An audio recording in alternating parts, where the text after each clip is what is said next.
Next one. Dear Louis, would you please describe what is the true meaning of polyamory? I hear, this word is used quite a bit these days. It's kind of very much in vogue, and more people are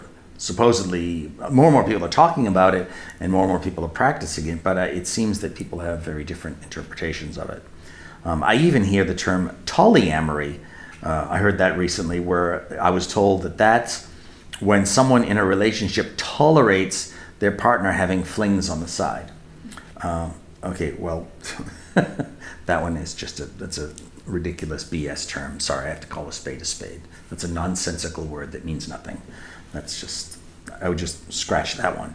But polyamory is definitely worth speaking about because it's very, very much in vogue and in practice right now.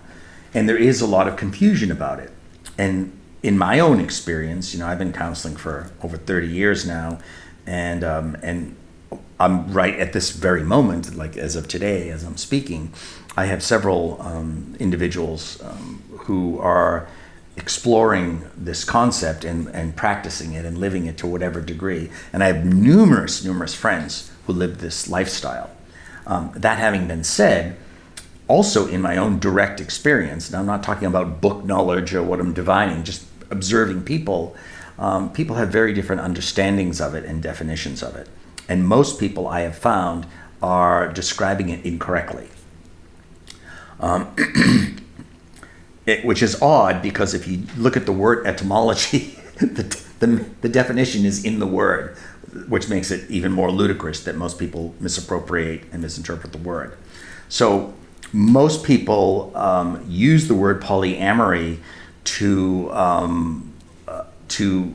denote having an open relationship where they can sleep with whoever they want. That is not the meaning of polyamory. Look at the word itself. Poly means many, and amory is from amor, which is love. And the meaning of the word polyamory is someone who believes and practices that it is not only appropriate, but that it's appropriate for them, that the way they are wired or the way they choose to live is that they feel and believe and want and choose to have the potential and the ability to actually be in love with more than one person. So it could be two, it could be three, it could be whatever. Poly means numerous, more than one. So it's that someone feels that he or she has the capacity to actually be in love with multiple people and not live a monogamous lifestyle where the lifetime, in terms of a long-term partner or a lifelong mate, is only one, that person who calls him or herself polyamorous says, no, I can love and be in love with and have loving romantic relationship with multiple people. So unfortunately, most people misappropriate the word to mean sleeping around, having sex with multiple people. Now, some people might say, well, that could be an aspect of it, but again, it's not the true meaning of the word. Most people use it to mean that. But empirically, that's called an open relationship, which we have a committed relationship and you can play on the side, and now people are giving that a word, polyamory, and okay, if you want to, that's fine. But words are always being invented all the time.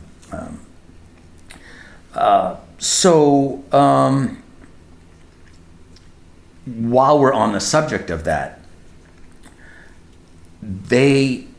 all relationships, one of the core things that I work with when I counsel people in relationship, on any level, poly, monogamous, open, gay, straight, bi, non-binary, whatever form of association and involvement with other people you have, whatever form that relationship takes and whatever you want to call it, is perfectly fine. We're all free, sovereign beings. We can choose to live our life however we want. Other people have their opinions, but that's on them. Part of being a mature adult is that you learn to divest yourself when other people think about your choices. I mean, obviously, I'm taking as a common assumption that someone has conscience, that you're going to strive to your best to be only kind and loving and not harm other people. And if you are doing that, then if people have their negative opinions about what you choose, then that's between them and God. That doesn't need to affect your life, nor should you allow it to.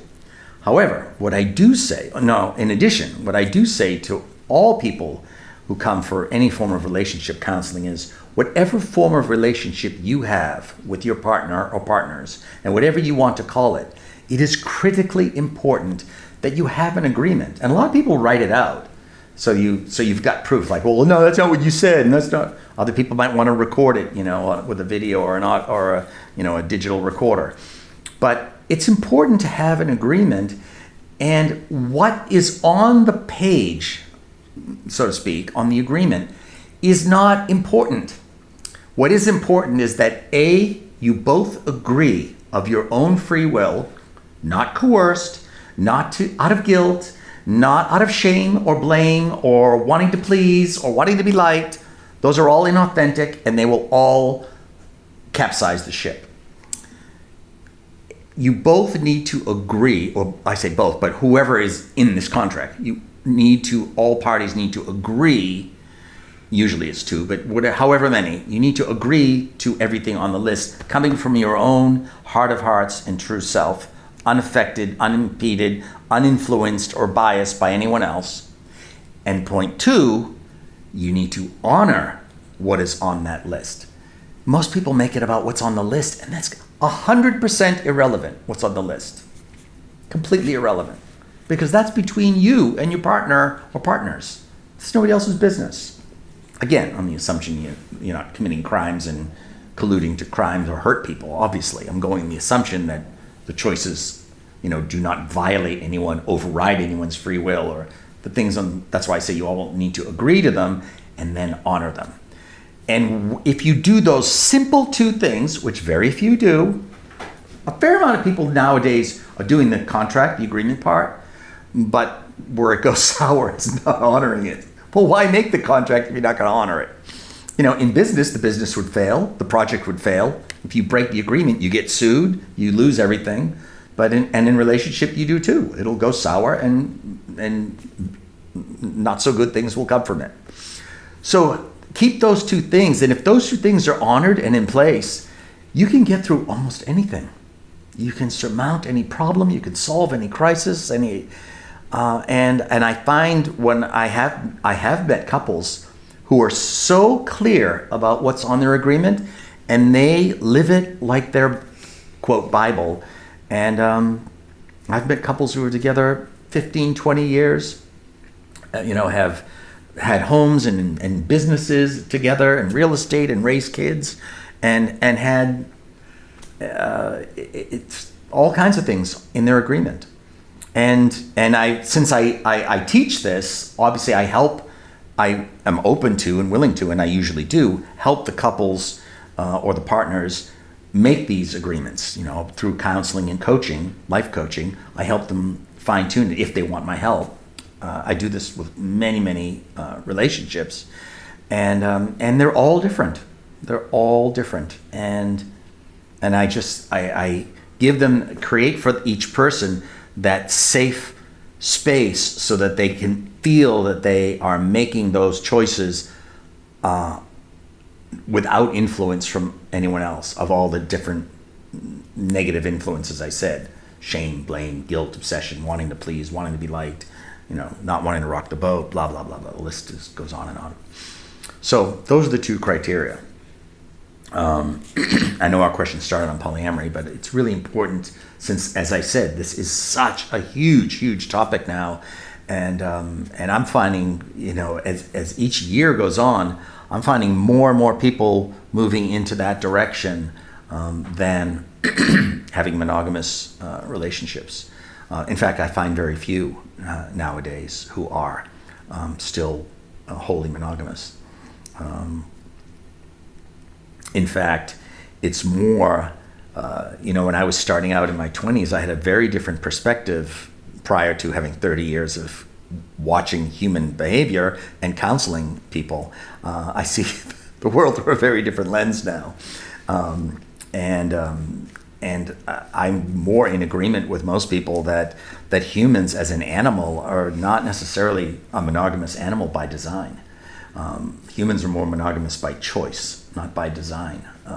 And human behavior shows that. When you look at the amount of couples who have entered monogamous marriages, and the percentage of people who go outside the marriage is extraordinarily high. You know, I'm in my early 60s now, and I could probably count, definitely on two hands, the number of couples I've met in my whole lifetime who never went outside their marriage. And I might have a spare finger or two. That's a loud statement. That's way bigger than opinion. That's a statistical fact. And I have met, I would say, it's safe to say, thousands of couples in my 60 plus years. And I can count on two hands the number of those couples who never went outside their marriage. So that shows me, that proves beyond a shadow of a doubt that monogamy is a choice. It's not a natural way of being for humans. And again, it's not good or bad, right or wrong. It's what's right for you. But what is important is the honesty and the openness. You know, I met an individual years ago. Here's a classic example. I met an individual who, at that time, was with a partner 16 years. And he said to me, I said when I met my partner, you know, when we started dating and fell in love and wanted to make a life commitment, he said, I said to my partner, you need to know I'm not monogamous. I never was. I never will be. I don't want to be. I am head over heels in love with you, and I would love to share my life with you. If you can accept that part of me, we can be together. If you can't, I understand, and we need to go separate ways. How could I not honor and respect someone? How can anyone not honor and respect someone who was that open, that non-charged about it? He had no judgments of his partner, who actually preferred monogamy, but the partner said, I love you enough. He said, I can live with that. And they did. Now, other things happened downstream for other reasons, but that's an integrous way. He started right out the bat, saying, this is who I am, and this is what I seek, and I will do that. I'll give you another example in a different tangent. There's a tradition in European countries. I don't travel in Europe, have not traveled in Europe much over the years. I travel all over the world, but have not spent a whole lot of time in Europe. But I remember growing up, there was a tradition, and I saw this in my 20s when I was living in LA. I was friends with some older Europeans when I was in the Hollywood circles. And there was this one really, really famous movie producer who lived in Europe, and he came to Hollywood to make his films. And I obviously won't say his name, he's world famous. And I was around him a lot through some of the people I associated with. I was at lunches a lot and just kind of like a young, bright-eyed kid learning and studying, watching the pros.